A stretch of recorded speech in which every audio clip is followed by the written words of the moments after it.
अब अगली खबर भारत और जर्मनी को लेकर कर ली जाए, क्योंकि हम सभी जानते हैं कि भारतीय नौसेना के लिए प्रोजेक्ट 75I के तहत 6 सबमरीन हमें एक्वायर करनी है जो कि ईआईपी सिस्टम से लैस हो, और इसको लेकर पास्ट में हम लोग देख पा रहे हैं कि काफी कुछ प्रॉब्लम्स देखने के लिए मिली। अब ये 60,000 करोड़ रुपए के आसपास की डील होने जा रही है। इसमें 2 भारत की प्राइवेट कंपनियां पार्टिसिपेट कर रही है, एल&टी और दूसरी एमडीएल। एमडीएल के साथ जो टाई अप हुआ है वो जर्मन कंपनी थीसन ग्रुप का हुआ है, और एल&टी की बात की जाए तो स्पेनिश कंपनी नावंतिया के साथ उनका टाई अप हुआ है। यानी स्पेन को अगर चुना जाता है तो एल&टी के साथ वो लोग सबमरीन का निर्माण करेंगे, और अगर जर्मनी के साथ डील फाइनल होती है तो वो लोग यहाँ पर एमडीएल के साथ सबमरीन का निर्माण करेंगे। इसी बीच खबर निकल कर ये आ रही है कि भारत द्वारा इनके जो परीक्षण किए जा रहे थे, यानी सबमरीन निर्माण के लिए कौन प्रतियोगी हमारे लिए उचित रहेगा, उसका रिजल्ट बताया जा रहा है कि आ चुका है, और एमडीएल द्वारा सफलतापूर्वक इस परियोजना के सभी परीक्षणों को पूरा कर लिया है। यानी एमडीएल यहाँ पर अपने आप को साबित कर चुका है कि वो इस डील के लिए एक अच्छा भारतीय प्रतियोगी हो सकता है। अब भारतीय प्रतियोगी एमडीएल का विदेशी पार्टनर कौन है, तो वो हम जानते हैं कि जर्मन कंपनी थीसन ग्रुप है। तो वैसे शुरुआत से ही इस बात की संभावनाएं दिखाई दे रही थी कि जर्मनी को ही फाइनली ये डील मिलने जा रही है, लेकिन अब इन सब चीजों के बाद में और ज्यादा गारंटी दिखाई दे रही है। इसके अलावा अगली खबर भी हम लोग सबमरीन को लेकर ही करने जा रहे हैं, लेकिन इस बार न्यूक्लियर अटैक सबमरीन यानी एसएसएन को लेकर करेंगे। कल ही मैंने आपको एक वीडियो बनाकर वैसे तो बताया था कि हमारी दूसरी न्यूक्लियर सबमरीन जो कि एसएसबीएन क्लास की है, उसका इंडक्शन भी भारतीय नौसेना में जल्द होने जा रहा है। वो अपने कुछ फाइनल समुद्री परीक्षण पूरे कर रही है इस समय, और इस साल के अंत से पहले वो अपनी सेवाएं देना शुरू कर देगी। लेकिन इसी के अलावा हम लोग ये भी जानते हैं कि भारतीय नौसेना के लिए एसएसएन की तैयारियां भी की जा रही है। 6 सबमरीन हमें चाहिए।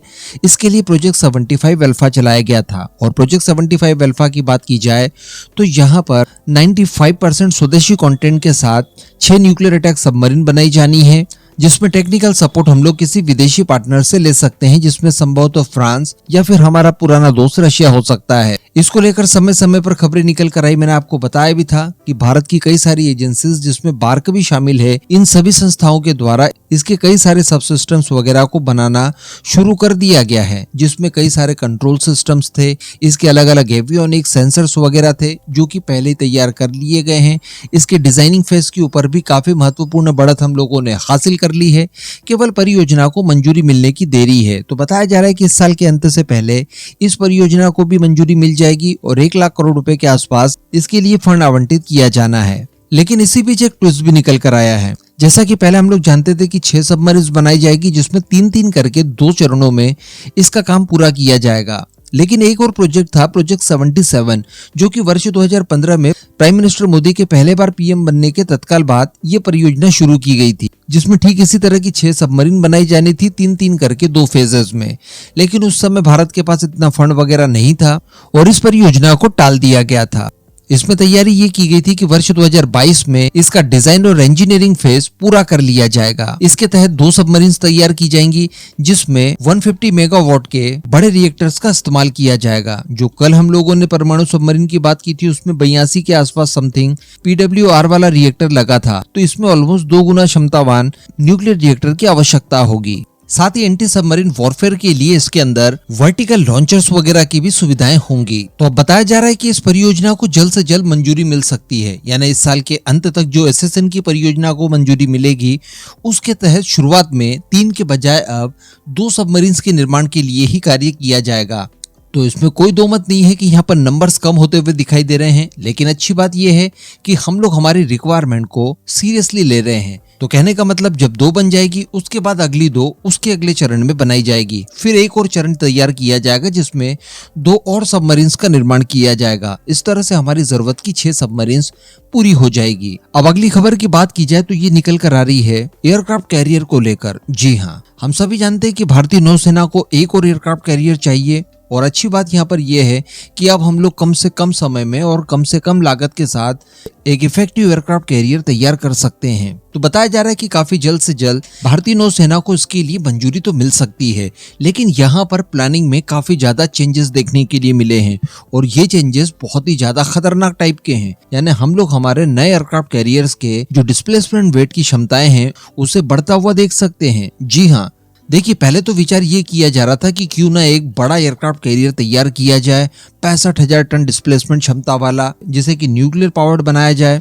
लेकिन बताया जा रहा था कि देखिए उसमें बहुत ज्यादा खर्चा है, समय भी ज्यादा लग सकता है, और इससे अच्छा ये होगा कि इतने ही खर्च में दो छोटे साइज के यानी आईएनएस विक्रांत टाइप के दो एयरक्राफ्ट कैरियर तैयार कर लिए जाएं, जो कि जल्द से जल्द और कम खर्च में हमें ज्यादा फायर पावर दे सकते हैं। लेकिन दोस्तों अब चाइना की बात की जाए तो चाइना द्वारा एक और एयरक्राफ्ट कैरियर बनाने के लिए तैयारियां कर ली गई है, जो कि 80,000 से लेकर 85,000 टन डिस्प्लेसमेंट क्षमता रखेगा। तो अब ये हमारी चिंता को कई गुना ज्यादा बढ़ा देता है, और अब हम लोग इस मामले में और ज्यादा अपने आप को पिछड़ा हुआ नहीं रख सकते, क्योंकि हिंद महासागर की बात की जाए तो काफी देशों की कुदृष्टि इसके ऊपर पड़ी हुई है। लगातार चाइना यहाँ पर इंटरवेंशन करने की कोशिश कर रहा है, स्पाई वेसल तो आए दिन आते ही रहते हैं। अमेरिका भी बांग्लादेश के जरिए यहाँ पर आइलैंड की खोज कर रहा है।